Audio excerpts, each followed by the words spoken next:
ബന്ധങ്ങൾ മനോഹരമാക്കുന്നതിന് മധുരമായ വാക്കുകൾ, ശരിയായ പെരുമാറ്റം, സുന്ദരമായ മെസ്സേജസ്, വിലപിടിച്ച സമ്മാനങ്ങൾ, എന്തെല്ലാം പരിശ്രമങ്ങളാണ്.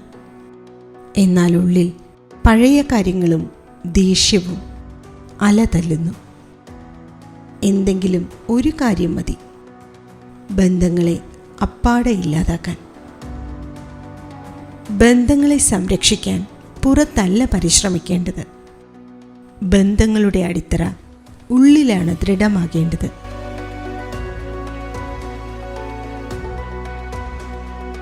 നിസ്വാർത്ഥമായ ഭാവനയും ശുദ്ധമായ സങ്കല്പങ്ങളും നിങ്ങളുടെ ബന്ധങ്ങളെ മനോഹരമാക്കും.